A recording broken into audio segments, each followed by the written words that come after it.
네, 하나님의 말씀 우리 함께 보겠습니다. 룻기 1장 1절에서 6절 말씀.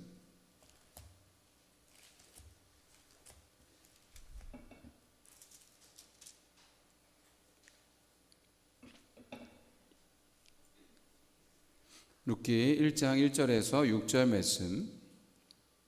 우리 다 같이 한 목소리로 함께 봉독합니다. 사사들이 치리하던 때에 그 땅에 흉년이 드니라.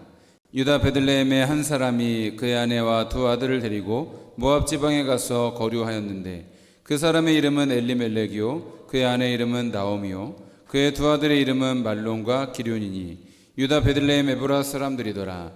그들이 모압 지방에 들어가서 거기 살더니 나오미의 남편 엘리멜렉이 죽고 나오미와 그의 두 아들이 남았으며 그들은 모압 여자 중에서 그들의 아내를 맞이하였는데 하나의 이름은 오르바요 하나의 이름은 룻이더라. 그들이 거기에 거주한 지 10년쯤에 말론과 기륜 두 사람이 다 죽고 그 여인은 두 아들과 남편의 뒤에 남았더라. 그 여인이 모압 지방에서 여호와께서 자기 백성을 돌보시사 그들에게 양식을 주셨다 함을 듣고 이에 두 며느리와 함께 일어나 모압 지방에서 돌아오려 하여. 아멘. 오늘 이 시간 우리 봉독한 말씀 가지고 His Love Story, 무너진 자리에서 시작되는 이야기 라는 제목의 말씀 선포할 때에 주님의 크신 은혜가 함께 하시기를 간절히 바랍니다. 예전에 성공하는 스토리를 쓰는 법이라는 책을 본 적이 있습니다. 그러니까 영화라든지 소설이든지 드라마라든지 거기 보면 다 이야기가 있지 않습니까? 그 중에 성공하는 이야기의 특징은 뭐냐? 첫 번째는 주인공을 비참하게 만들어라 라는 거였습니다. 그러니까 주인공이 비참해지면 비참해질수록 몰입도가 높아진다는 것이죠. 그리고 대적과 이 악한 사람을 하여튼 할 수 있는 한 강하게 악하게 만들어야 된다라는 이야기를 했습니다.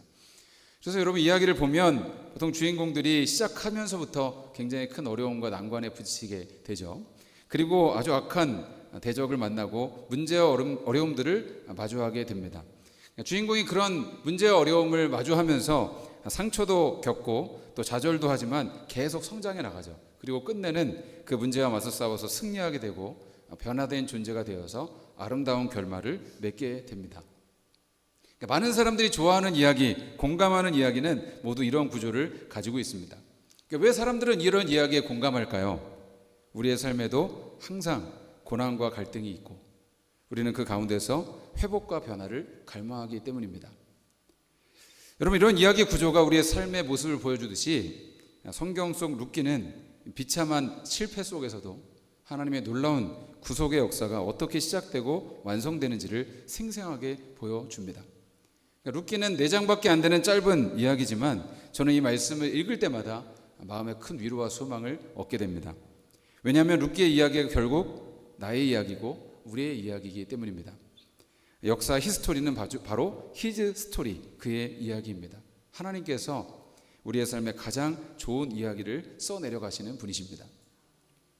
우리의 삶에도 항상 문제와 고통이 있습니다. 때로는 완전한 실패와 절망을 경험하는 순간도 있습니다. 그런데 하나님은 그런 고통과 문제를 통해서 우리를 아주 망하게 하지는 않으십니다. 그 고통을 통해서 오히려 우리를 성숙하게 하시고 하나님의 뜻을 발견하게 하시고 끝내 구원을 이루어 내십니다. 제가 이 룻기 말씀을 여러분과 함께 나누려고 했던 이유는 하나님께서 고통과 문제로 가득한 것 같은 우리의 삶에도 여전히 일하고 계시고 그 언약의 사랑으로 우리를 붙잡고 계시다는 것을 깨닫게 하기 위해서, 우리 함께 깨닫기 위해서 이 말씀을 나누려고 했습니다.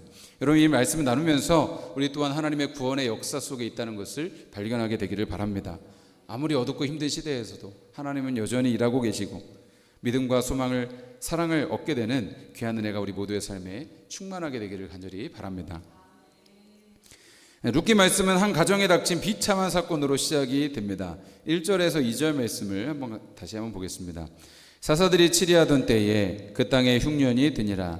유다 베들레헴의 한 사람이 그의 아내와 두 아들을 데리고 모압 지방에 가서 거류하였는데 그 사람의 이름은 엘리멜렉이요 그의 아내 이름은 나오미요 그의 두 아들의 이름은 말론과 기륜이니 유다 베들레헴 에브라 사람들이더라.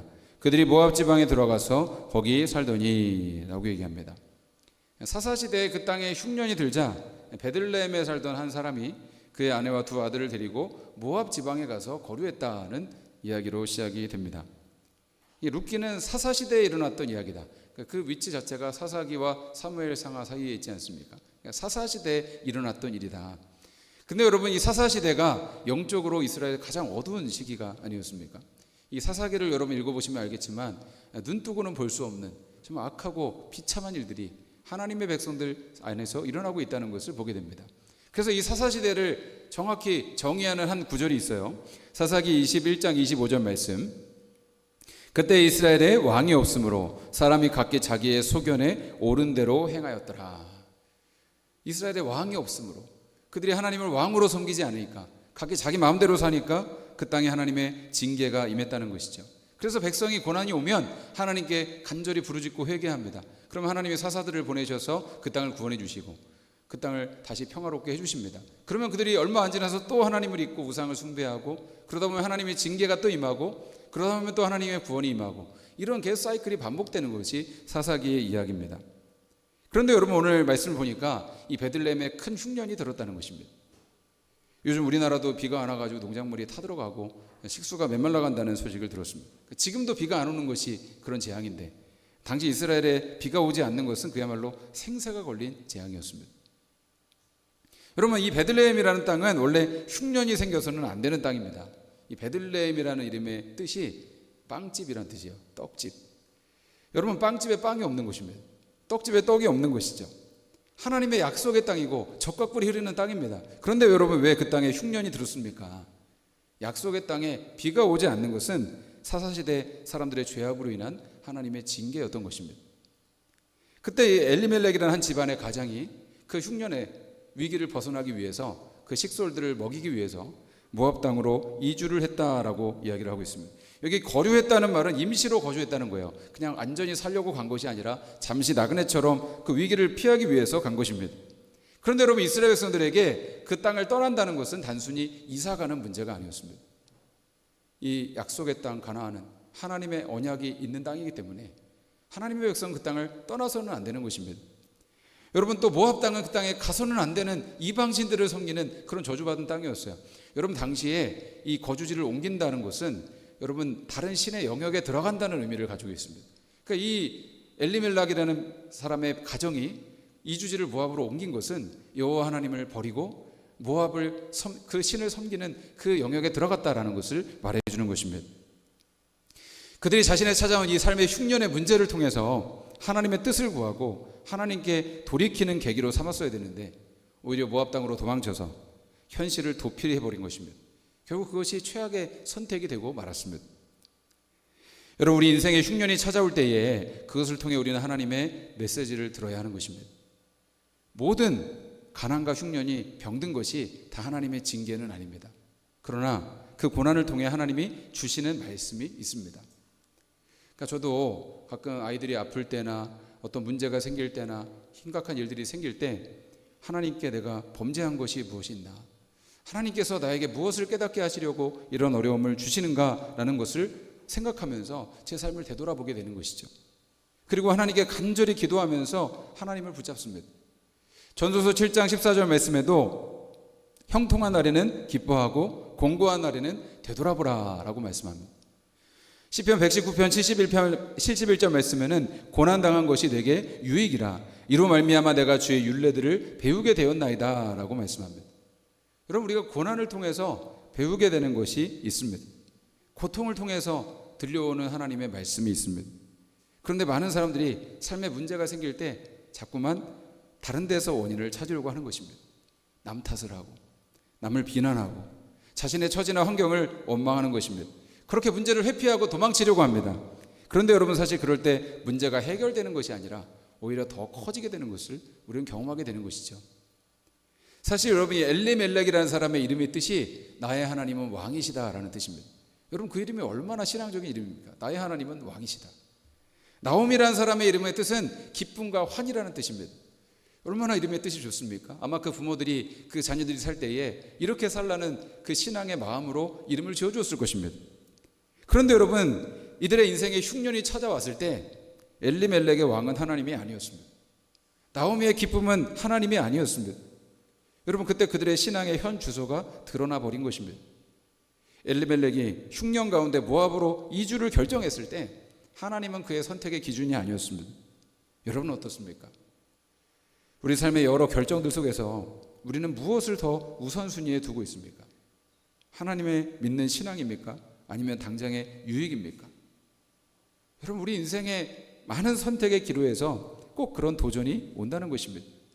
인생의 흉년이 들었을 때, 위기가 닥쳤을 때 그 신앙의 중심이 드러나는 것이죠. 많은 사람들의 선택의 기준이 하나님이 아니라 세상적인 이득인 것입니다. 그렇게 여러분, 세속적인 이득을 따라가면 우리의 삶이 문제가 좀 나아져야 되는데 오히려 점점 더 꼬이게 된다는 사실입니다. 여러분, 우리는 인생에서 하나님이 아닌 다른 것을 선택하는 결과는 언제나 쓰다는 것을 알아야만 하는 것입니다. 오늘 엘리멜렉과 나오미의 두 아들의 이름이 말론과 기럧이라고 했는데요, 그 이름의 뜻이 기가 막힙니다. 말론이라는 이름의 뜻은 아프다는 뜻입니다. 병약하다는 뜻입니다. 기럧이라는 이름의 뜻은 허송세월, 파멸이라는 뜻입니다. 여러분, 이것은 그들의 삶에 닥치게 될 미래를 보여주고 있는 것 같습니다. 3절 말씀을 보겠습니다. 나오미의 남편 엘리멜렉이 죽고 나오미와 그의 두 아들이 남았으며 라고 합니다. 나오미의 남편 엘리멜렉이 그 이주한 모압 땅에서 죽었습니다. 가족들 먹여 살리려고 얼마나 고생을 했겠습니까? 여러분, 이민 가서 얼마나 그 가장들이 고생을 합니까? 그렇게 여러분, 결국은 사람들 먹여 살리기 위해서, 가족들 먹여 살리려고 이주한 땅에서 돌아온 것은 더 큰 상실과 아픔이었습니다. 여러분, 고통에는 뜻이 있는 것입니다. 그때 우리가 우리 자신을 되돌아보고 하나님께로 돌아가야 하는 것입니다. 그런데 도망치려고 하면 아무것도 해결되지 않고 오히려 더 안 좋아지는 것입니다. 여러분, 하나님의 백성들이 문제가 왔을 때 혼자 도망친다고 해서 문제가 해결되지 않습니다. 여러분, 그것은 교회도 마찬가지입니다. 교회 직분자들은 자기가 맡은 자리에서 최선을 다해야 합니다. 교회가 힘들다고 훌쩍 떠나버린다면 하나님의 부르심과 그 은혜를 저버리는 것과 같은 것이죠. 여러분, 우리는 하나님의 마음을 알아야 하는 것입니다. 상황이 힘들어졌다고 공동체를 떠나기보다는 공동체를 지키는 것이 하나님의 뜻인 것입니다. 이 약속의 땅 공동체를 떠난 엘리멜렉이 모압에 가서도 더 큰 고통을 당하게 되지 않습니까? 룻기 1장 21절에 보면 나오미가 그것을 스스로 고백하고 있습니다. 내가 풍족하게 나갔더니 여호와께서 내게 비어 돌아오게 하셨느니라. 여호와께서 나를 징벌하셨고 전능자가 나를 괴롭게 하셨거늘 너희가 어찌 나를 나오미라 부르느냐. 나오미라는 이름이 기쁨이잖아요. 그런데 여러분, 너희가 왜 나를 기쁨이라고 부르느냐? 내가 지금 그 땅에 갔다가 더 큰 고통을 당해서 돌아오지 않았느냐라는 이야기를 하고 있는 것이죠. 여러분, 우리 삶에 고난이 찾아오는 이유는 여러 가지고 그 이유를 모르는 경우도 많이 있습니다. 여러분, 하지만 하나님 앞에서 살아가는 성도라면 여러분, 인생에 흉년이 왔을 때, 고통이 왔을 때 스스로를 돌아보아야 하는 것입니다. 그리고 하나님께 돌아가야 하는 것입니다. 오히려 하나님을 붙잡는 계기로 삼아야 하는 것입니다. 그때 바로 그 자리에서 하나님의 역사는 다시 시작되고 하나님의 은혜가 다시 임하게 되는 줄로 믿습니다. 우리 4절에서 5절 말씀도 한번 같이 보겠습니다.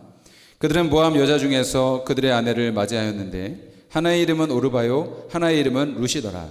그들이 거기에 거주한 지 10년쯤에 말론과 기럧 두 사람이 다 죽고 그 여인은 두 아들과 남편의 뒤에 남았더라 라고 말씀합니다. 갑자기 가장이 죽었는데 그래도 나오미는 약속의 땅으로 돌아가지 않습니다. 오히려 보란듯이 그 땅에서 성공해서 잘 살고 싶었는지 모르겠습니다. 그래서 그 땅에서 그들의 아내를 맞이해 주셨습니다.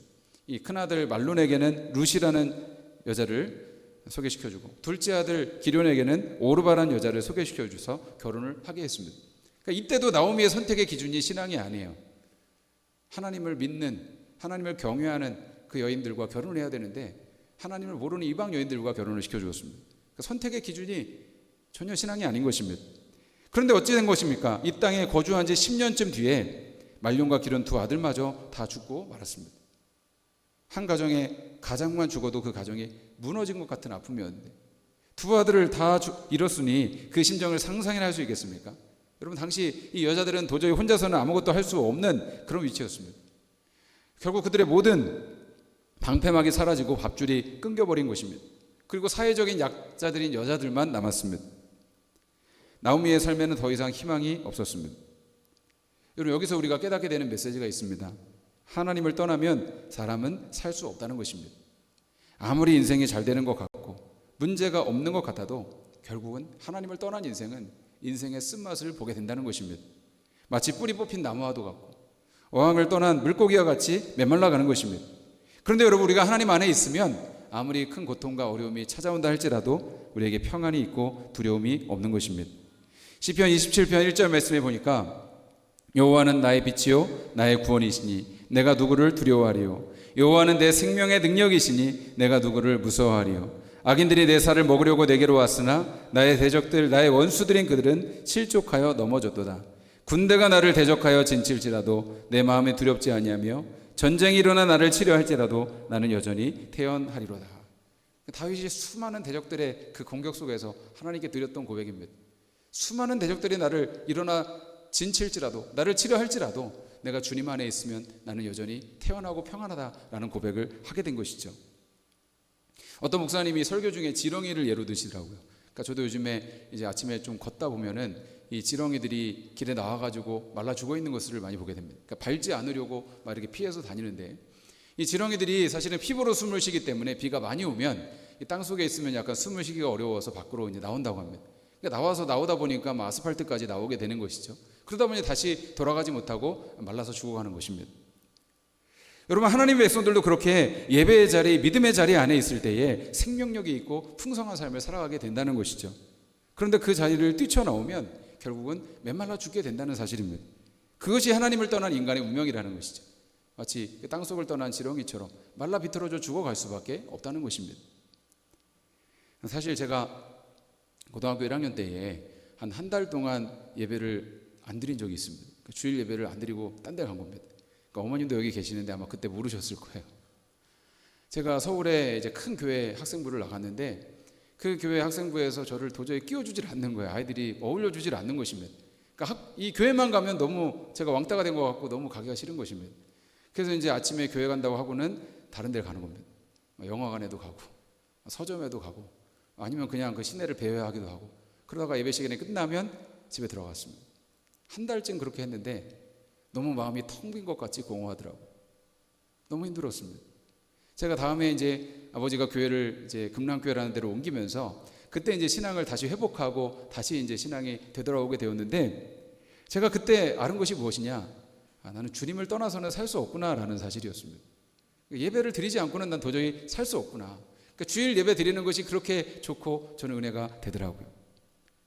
지난주에 만난 한 목사님은 이제 어렸을 때는 착실하게 모범생으로 살다가 대학교 가서 이제 물 만난 고기처럼 아주 노는데 너무 재밌어서 그렇게 막 놀다가 이제 탈선을 하게 되고, 그리고 화류계에서까지 일을 하게 되었다고 합니다. 7년 동안 그렇게 방황을 하다가 다시 이제 예수님을 만나고 돌아와서 목회까지 하시게 되었는데, 그때 이제 너무 많이 몸을 망가뜨려서 지금도 몸이 힘들다는 얘기를 하셨어요.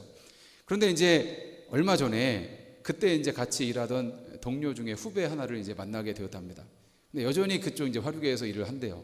근데 40대 중반도 안 됐는데 벌써 이빨이 다 빠지고 몸이 완전히 망가져 버렸다는 것입니다. 그러니까 그 사람을 보면서 돈은 벌 만큼 벌었고 정말 놀 수 있는 건 놀 만큼 다 놀아봤고 해볼 수 있는 것은 다 해봤지만 너무도 불행해 보였다. 그리고 내가 예수를 안 믿었다면 저렇게 되거나 나는 진작에 죽었겠구나라는 그런 생각을 하게 되었다고 합니다. 여러분, 하나님을 떠나서는 우리가 살 수가 없는 것이죠. 하나님 떠나서 아무리 좋아 보이는 것이 있다 할지라도 그것은 결국 이 지렁이가 그 땅속을 기어 나오듯이 결국 말라 죽어갈 수밖에 없다는 사실입니다. 여러분, 나오미의 가정도 예배를 버리고 신앙을 버리고 그 약속의 땅을 떠나서 잘 살 수 있을 것 같았지만 여러분, 거기서 남편 죽고 아들 둘이 다 죽고 청산가부 셋만 남았습니다. 완전히 망해버린 거죠. 그 가정에 도대체 무슨 소망이 있겠습니까? 그런데 여러분, 놀라운 것은 그 고통 속에서도 하나님은 일하고 계셨다는 사실입니다. 하나님의 사랑은 끊어지지 않았다는 것입니다. 6절 말씀을 같이 보겠습니다.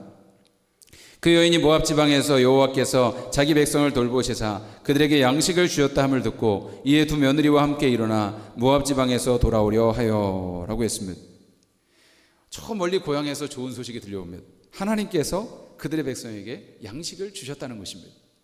여러분, 사사기를 보면 이스라엘 백성들이 타락하고 범죄했을 때 하나님께서 그들에게 징벌을 주시지만 그들을 불쌍히 여겨서 징벌을 거두기도 하시는 것이죠. 이 베들레헴에 흉년이 든 것이 하나님의 언약적인 징벌로 이해한다면 베들레헴에 다시 양식을 주신 것 역시 하나님께서 언약을 회복시켜 주시는 하나님의 자비라고 할 수가 있는 것이죠. 하나님께서 타락한 자들을 불쌍히 여겨주시고 그들에게 다시 기회를 주시는 것, 그것이 바로 은혜인 것입니다. 그것이 하나님의 변함없는 사랑, 헤세드인 것입니다. 여러분, 룻기를 이해하기 위해서는 이 하나님의 헤세드를 알아야 합니다.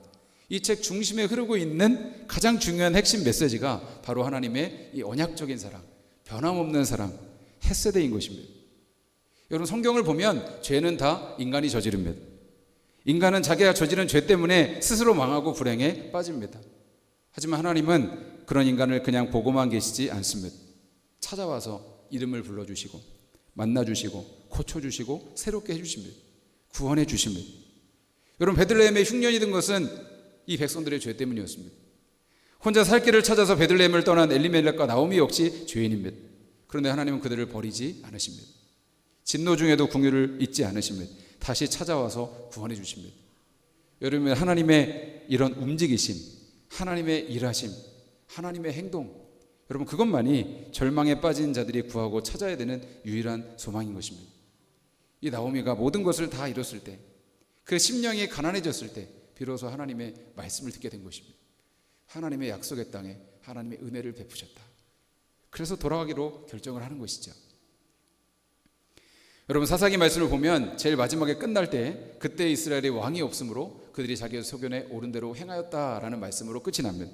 그런데 여러분, 룻기가 끝날 때는 족보가 나와요. 근데 여러분, 이 족보의 마지막에는 누구의 이름이 있느냐? 다윗 왕의 이름이 있습니다. 사사기에 왕이 없어서 그 땅이 그렇게 고난을 당하고 어려움을 당하고 실패했는데 하나님께서 그 땅에 다윗이라는 왕을 세워주셔서 그 땅에 다시 회복되게 하시고 하나님의 나라로 세워지게 하시는 일을 하신다는 것이죠. 여러분, 결국 이 족보는 다윗의 후손으로 오시는 영원하신 왕 예수 그리스도를 가리키는 것입니다. 여러분, 룻이 바로 이 다윗의 증조모가 되었고 예수님의 조상이 되었다라는 사실입니다. 여러분, 나의 왕은 하나님이시다 엘리멜렉의 이름처럼 우리의 진정한 왕은 예수 그리스도이십니다. 하나님은 실패한 인간들을 결코 포기하지 않으시고 그 실패의 자리에서 다시 시작하게 하시고 구원을 이루어 가십니다. 여러분, 이것이 하나님의 사랑 헤세드인 것입니다. 우리가 길을 걷다가 죽어가는 지렁이를 발견하면 때로 그 지렁이를 집어서 그 땅속으로 옮겨주고 싶은 생각을 여러분 해본 적이 있으십니까? 생각은 할지라도 그것을 차마 실행에 옮기지 못하는 것은 그것이 너무 징그럽고 더럽기 때문에 하지 못하는 것이죠. 근데 여러분, 하나님께서 죄악의 진창에 빠져있는 우리들을 살리시기 위해서 그 지렁이 같은 우리들을 건지셔서 영원한 생명으로 옮겨주신 것입니다. 십자가에서 예수님을 죽게 하시고 우리에게 영원한 생명을 주신 것이죠. 제 인생을 되돌아보면 참 실수도 많이 했고 잘못된 선택도 많이 했습니다. 그런 생각을 많이 하지 않습니까? 내가 그때로 돌아가서 그 선택을 되돌릴 수 있다면 내 인생은 달라졌을까? 내가 다시금 이 가정생활을 시작할 수 있다면 내가 전보다는 더 잘할 수 있을 텐데, 다시 자녀를 키운다면 이전보다는 더 나을 수 있을 텐데, 내가 다시 무엇인가를 한다면 내가 이전보다는 더 나은 상태를 가질 수 있을 텐데, 그런 생각하지 않습니까? 그런데 여러분, 우리가 되돌아보면 하나님 우리의 모든 실수와 죄악 가운데서도 여전히 일하고 계셨고 여전히 우리를 포기하지 않으셨고 여전히 그 모든 것을 사용하셔서 구원의 이야기를 써내려가고 계시다는 사실입니다. 말씀을 준비하는데요, 한 영상을 보니까 이제 얼마 전에 히딩크 감독이 한 방송에 나와서 2002년 월드컵의 비하인드 스토리를 이야기하는 것을 들었습니다. 그때 여러분 기억을 하십니까? 안정환 선수가 이탈리아전에서 페널티킥을 실축을 하지 않았습니까? 그때 보통 이제 다른 국내 한국 감독이라면 문책성으로 그 선수를 교체를 한다고 합니다. 그런데 히딩크 감독이 그 안정환 선수를 교체를 하지 않았죠. 그리고 끝내 이 골든골을 성공을 시키면서 그 감독의 믿음에 부응을 하지 않습니까? 그래서 이 히딩크 감독에게 물었어요. 그때 무슨 생각으로 이 안정환 선수를 교체하지 않았습니까? 그랬더니 이 히딩크 감독이 첫 번째는 그 선수를 믿었기 때문이고 두 번째는 그 선수의 실수에 너무 과한 처벌을 해서는 안 되기 때문이다라는 그런 대답을 했습니다. 그래서 한국 사회는 실수에 대한 처벌이 너무 가혹하다는 경향이 있다라고 했다는 것입니다.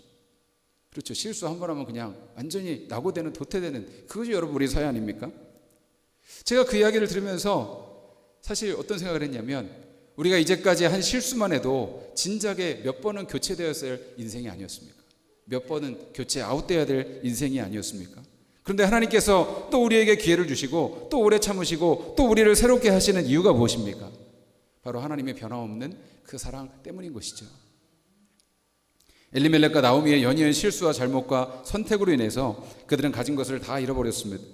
그런데 하나님은 그 실패 가운데서도 그 가정을 붙잡고 계셨고 그 가정에 새로운 기회를 주시고 예수 그리스도를 이 땅에 보내시기 위한 통로로 사용하셨습니다. 그분은 실패한 인간들을 위한 구주로 오셨기 때문인 것입니다. 그래서 여러분 룻과 나오미의 가정이 그 복음의 통로가 된 것이죠. 여러분 지금 나의 삶이 인생이 실패로 가득해 보일지라도 낙심하지 마십시오. 하나님은 그 실패의 자리에서 새로운 생명을 잉태하시고 놀라운 구원의 역사를 시작하실 것입니다. 그 모든 것의 중심에는 예수 그리스도가 계십니다. 사랑하는 성도 여러분, 여러분의 인생도 하나님이 붙잡고 계십니다. 절망과 실패의 그 자리에서 다시 하나님의 이야기는 시작이 될 것입니다. 하나님은 하나님의 자녀가 막다른 골목에 처하게 될 때에 그것을 오히려 그분의 영광을 드러내기 위한 새로운 출입구로 바꿔주실 것이기 때문입니다.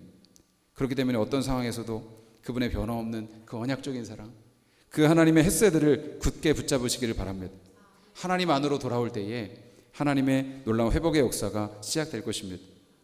우리가 이 룻기를 나누는 동안 우리 모두에게 위대한 하나님의 구원의 이야기가 시작이 되는 그런 역사가 있기를 간절히 축원합니다. 오늘 말씀 기억하면서 우리 같이 결단하며 기도하기 원합니다. 주님, 그렇습니다. 하나님은 우리를 만드신 분이시고 우리를 가장 많이 알고 계시고 우리를 지키시며 우리를 돌보시며 우리를 원하시는 주님이신 줄 믿습니다. 우리를 향한 그의 생각이, 그의 사랑이 변함이 없고 영원한 것을 믿음으로 그 주님만을 붙잡고 나아가게 하여 주시고 우리의 삶을 통해 새 일을 이루시는 그 하나님의 놀라우신 역사를 바라보며 기대하며 소망하게 하여 주시옵소서. 이 시간 우리가 같이 하나님은 너를 만드신 분, 우리 찬양하며 우리 결단하며 기도하기 원합니다. 하나님